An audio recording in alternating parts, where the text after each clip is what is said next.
بسم اللہ الرحمن الرحیم۔ السلام علیکم ورحمۃ اللہ وبرکاتہ۔ جی پیارے دوستو، میں ہوں حافظ وسیم اور آپ لوگ دیکھ رہے ہیں حافظ وسیم یوٹیوب چینل۔ آج ہم آپ کے سامنے چھینک آنے کی جو دعا ہے انشاءاللہ وہ آپ کے سامنے پڑھیں گے۔ تو چلو پیارے دوستو شروع کرتے ہیں۔ سیدنا ابو ہریرہ رضی اللہ تعالی عنہ سے روایت ہے کہ نبی کریم صلی اللہ علیہ وسلم نے فرمایا، جب تم میں سے کسی کو چھینک آئے تو وہ کہے الحمدللہ۔ اس کا مطلب، اس کی تعریف ہے، اس کا ترجمہ ہر قسم کی تعریف اللہ ہی کے لیے ہے۔ الحمدللہ، ہر قسم کی تعریف اللہ ہی کے لیے ہے۔ چھینک سن کر اس کا بھائی کہے، یعنی کوئی مسلمان کسی کو چھینکے تو وہ الحمدللہ بولے گا، اور جو سنے گا وہ اس کو یہ جواب دے گا یرحمک اللہ، یرحمک اللہ، اللہ رحم فرمائے تم پر۔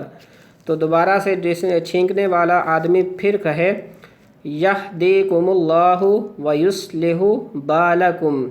جب بندہ الحمدللہ بولے گا اور سننے والا جو ہے اس کو یرحمک اللہ اس کا جو ہے جواب دے گا، پھر جو اس کو چھینک آئی ہوگی وہ دوبارہ یہ دعا پڑے گا یہدیکم اللہ ویصلح بالکم۔ اس کا ترجمہ ہے اللہ تعالیٰ تمہیں ہدایت دے اور تمہارے حالات درست کرے۔ اب اس کے بعد کسی غیر مسلم کو چھینک آئے تو یہ جواب دیں۔ سیدنا ابو موسیٰ رضی اللہ تعالی عنہ سے روایت ہے کہ یہودی رسول کریم صلی اللہ علیہ وسلم کے پاس چھینکتے اور وہ امید رکھتے کہ آپ صلی اللہ علیہ وسلم ان کو یرحمک اللہ کہیں گے، مگر رسول اللہ صلی اللہ علیہ وسلم یہدیکم اللہ ویصلح بالکم فرماتے۔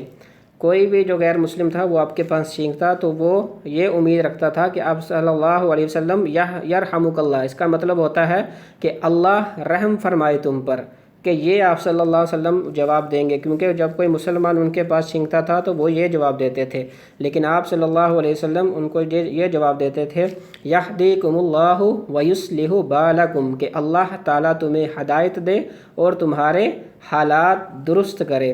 تو پیارے دوستو، یہ تھی ہماری آج کی ویڈیو۔ انشاءاللہ ملتے ہیں نیکسٹ ویڈیو میں۔ اللہ کریم آپ کا حامی و ناصر ہو۔ السلام علیکم ورحمۃ اللہ وبرکاتہ۔